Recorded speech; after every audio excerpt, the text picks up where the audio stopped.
Hello, I'm Fergus Donahoe, and in this video we're going to be looking at the difference between introverted thinking and extroverted thinking. Let's begin with the idea that we each look out into the world and we see something that appears chaotic. The response of introverted thinking and extroverted thinking is fundamentally different here. What introverted thinking will do is retreat from the chaos and try to understand the hidden order behind it. Introverted thinking wants to model the understanding of the world that is orderly. It wants to create within itself a logical understanding of the world that makes sense. So it looks out at chaos and says, that's not really chaos, it's actually orderly, and here's my model explaining why it is actually orderly. And the response of extroverted thinking is to look at this chaos and say, let's do something about it. Let's go make it orderly. So is there something wrong with the world, for example? Let's fix it. So extroverted thinking is more hands-on. It's more about changing things. It's more about going out into the world, seeing what's wrong with it, and doing something about it. Creating order where there was chaos before. And introverted thinking is about understanding the order that exists within the chaos in order to make sense of it all. So that's the basic difference between introverted thinking and extroverted thinking. And let me show you some examples here. I'm going to show you two books that deal with religion. First, we have Stages of Faith, The Psychology of Human Development and the Quest for Meaning, by James Fowler. And although I have not read this book, I know what the general idea behind it is. The general idea behind it is a comprehensive model of what faith is. It puts different kinds of faith into a model of stages, where there are some lower stages of faith, there are some higher stages of faith.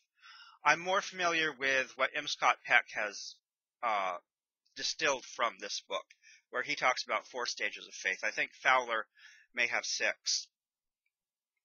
But the idea here is that how different people have faith can be put on a scale, and it's making sense of faith.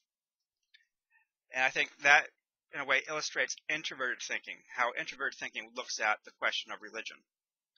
And here's an example, I think, of how extroverted thinking looks at religion. This is The Kingdom of the Cults by Walter Martin, and I have made fun of this book in another video on my other channel. And the idea behind this book is that most religions besides biblical Christianity are cults. And so it's not an impartial examination of cults. It is not a theory making sense of what a cult is versus what is not a cult. It's not really a model of how the world works. It's basically just saying, my religion is right, yours is wrong, and I'm going to call yours a cult and describe it in this book. And let me give you some other examples of introverted thinking versus extroverted thinking. Here are some books that are critical of religion. Here we have Darwin's Dangerous Idea by Daniel C. Dennett.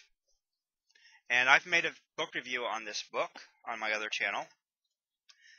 And what this book does, it doesn't really address the topic of religion, and yet in a way it's very critical of religion. But the reason that it's critical of religion is that it's building a model of how the universe works, where natural selection, the idea proposed by Darwin, is a fundamental explanation not only of the evolution of life, but of how planets came about, how the universe came about, and it echoes ideas that I was forming on my own before I read this book, and I also discussed those in my other video. And this is an example of introverted thinking, how introverted thinking may criticize religion, where it builds a model of how the world works, a model which in this case just does not leave any room for God to come in and create the universe. And now here's a very different criticism of religion. Here we have God is Not Great by Christopher Hitchens, subtitled How Religion Poisons Everything.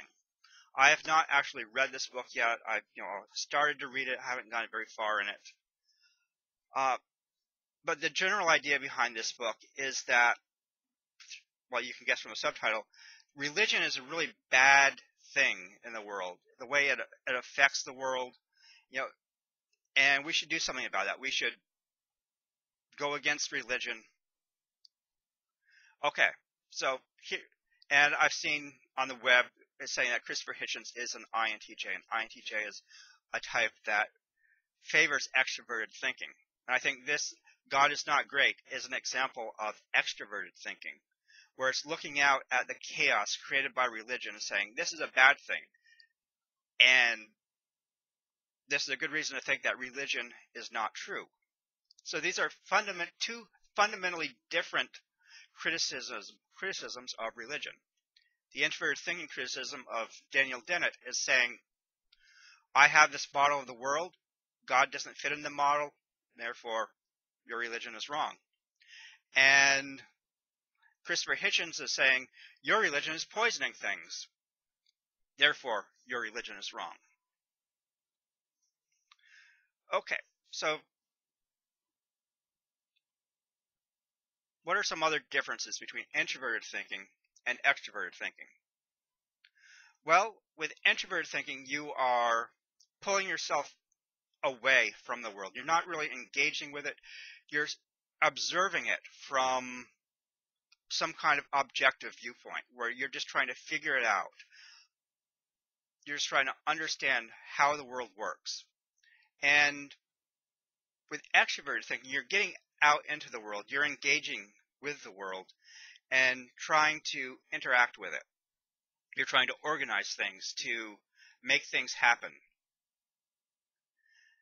And so it's not so much about understanding the world as introverted thinking is, but about affecting the world. What can you do to make the best impact on the world? What can you do to make things make the things happen that you want to happen? So there again, there's a fundamental difference between introverted thinking and extroverted thinking. Introverted thinking is focusing on understanding the world without engaging in it. And extroverted thinking is focusing on engaging with the world, affecting it, responding to the world, but maybe not understanding it with the same depth that introverted thinking is. So I'll stop this video now, and you can leave your comments down below. I should say down below. Let me know what you think are the differences between introverted thinking and extroverted thinking.